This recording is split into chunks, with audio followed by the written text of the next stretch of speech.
Shalom saudara-saudari yang berada di rumah saat ini. Hari ini saya akan memberitakan kabar baik kepada kita semua.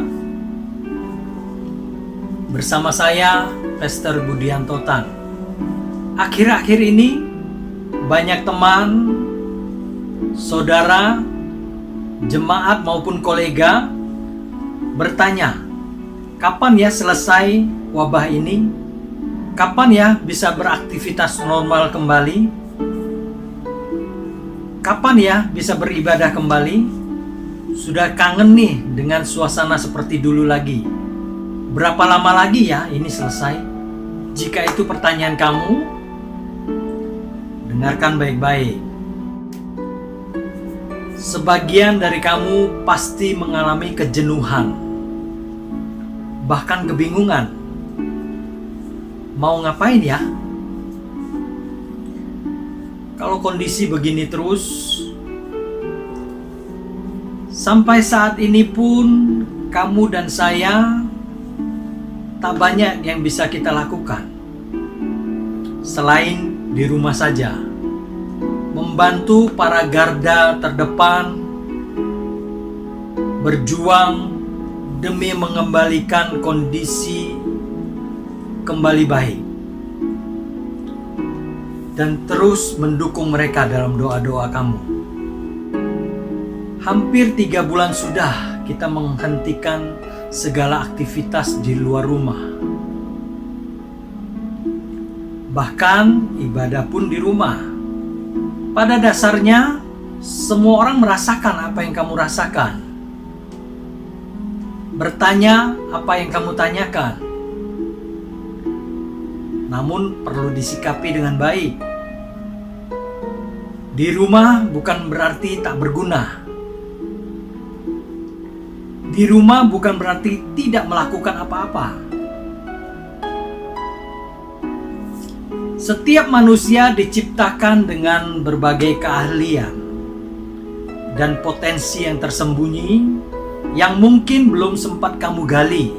Artinya, segala sesuatu yang terjadi saat ini ada maksud yang sangat baik. Bahkan yang terbuang saja bisa menjadi sesuatu yang sangat berguna. Kita tahu pupuk kandang dari mana berasal. Pupuk hijau pun kita tahu dari mana diolah. Kondisi saat ini, jika kamu merasa tak berguna, mari bangun dan cuci muka. Gali potensimu, kerjakan bagianmu. Kreativitas akan datang kepadamu. Yang tak terpikirkan menjadi sesuatu yang mungkin sangat berharga nantinya. Tuhan tidak pernah salah. Kondisi apapun kita berada, Tuhan mau kita tidak menjadi sia-sia, tapi bisa menjadi berkat dalam bentuk apapun yang bisa kita usahakan.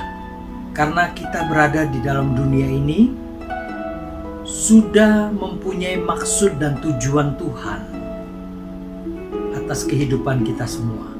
Ada segelintir orang merasa keberadaannya hanya sebatas kontrak di dunia ini, tanpa melakukan apa-apa, atau merasa hidupnya tidak berguna untuk orang lain, dihantui rasa hampa, diselimuti kedinginan. Ini tidak hanya terjadi pada orang yang tidak percaya. Bahkan orang yang di dalam Kristus pun melakukannya. Bahkan terburuknya, membandingkan potensinya dengan tetangganya. Bahkan terburuknya, membandingkan potensinya dengan yang dimiliki oleh orang lain. Perbandingannya menghasilkan keputusasaan dirinya. Bahkan tak jarang orang menganggap dirinya tidak berarti. Tunggu. Sebagaimana yang saya maksudkan pada saat pertama, di mana kamu harus garis bawahi,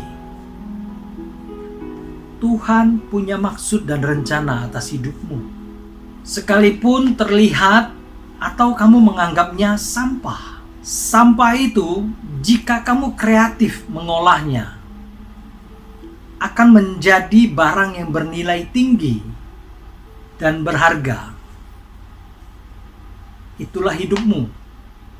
jika kamu tidak melihat berlian atau emas dalam hidupmu, karena proses kehidupan yang kamu jalani begitu berat dan terasa sia-sia. Mulai tanamkan bahwa untuk menuju hal berharga, berlian yang mahal, sampah yang bernilai, butuh diolah.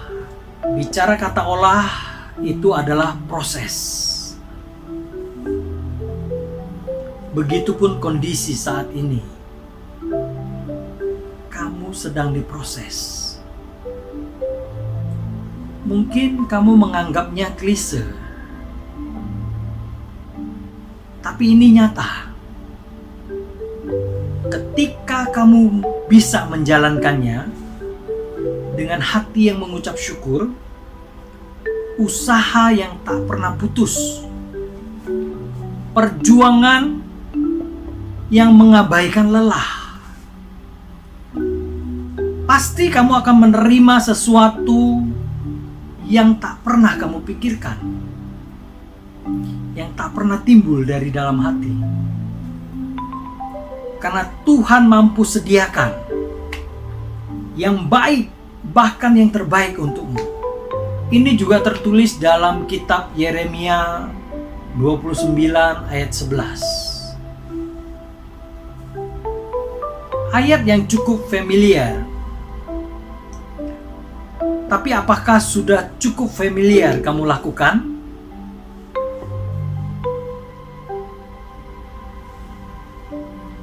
Hidupmu mungkin berbeda dengan rencanamu. Bahkan masa depanmu tidak sama dengan tetanggamu. Kita sebagai anggota tubuh Kristus akan berfungsi sesuai dengan rencana dan kehendak Tuhan. Dan kita semua ada dalam pemeliharaannya yang tidak pernah gagal. Tidak ada yang dapat merampok bagian yang telah Tuhan tetapkan bagi kamu. Bahkan keluar masukmu dalam pengawasannya, tetap tinggal di dalamnya, melakukan segala perintahnya dengan tuntunan Roh Kudus yang ada padamu. Maka kamu akan selalu dalam rancangan-rancangannya yang indah. Kalau saat ini kamu merasa gagal, merasa tak berguna, bahkan tak berdaya, datang kepada Tuhan. Mohon pertolongannya dan percayakan hidupmu pada rancangannya.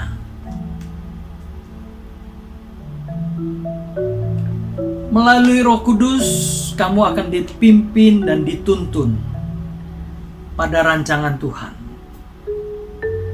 Hanya Tuhan yang memberikan jaminan dan janji yang pasti untuk masa depanmu sebagai umat pilihannya. Ya, kamu dan saya, umat tebusannya saja. Memberikan keselamatan dan membebaskan kamu dari perbudakan dosa. Pasti Ia juga akan memberikan kepastian masa depanmu dan harapan. Namun, itu semua tergantung keputusanmu dan pilihanmu di dalam Tuhan. Secara rohani, jelas masa depanmu penuh harapan. Kamu dilibatkan untuk mengalami pengenalan, pemahaman, pengertian, dan pengalaman atas karya-karya ajaib Tuhan.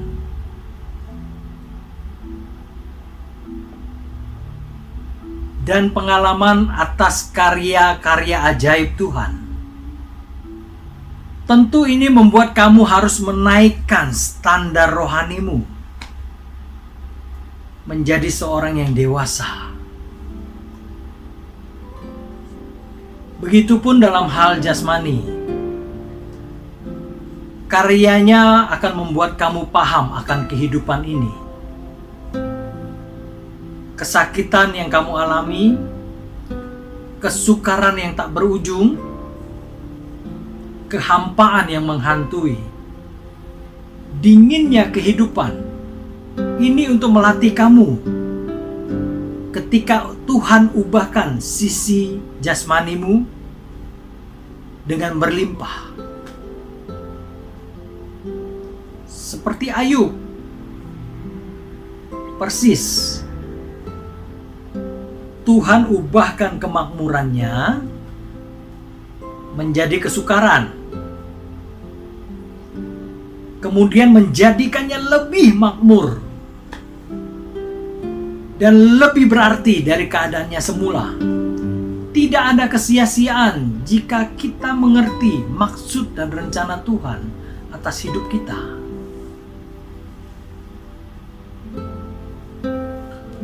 Tuhan terlebih tahu daripada sok taunya kita.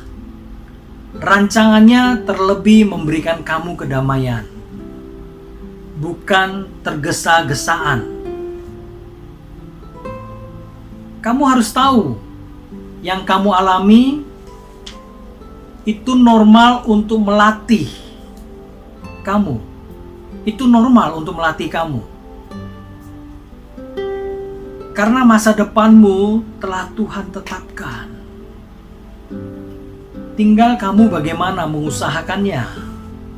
Keadaan sulit dan terbatas bukan untuk membatasi kemampuanmu, tapi untuk menimbulkan potensi yang besar yang tersembunyi selama ini, yang belum kamu aktifkan. Tetap berdoa, andalkan Tuhan, dan jangan membuat segalanya menjadi sia-sia karena cepat menyerah. Karena Tuhan tidak pernah menyerah untuk menuntun hidupmu. Tuhan Yesus memberkati.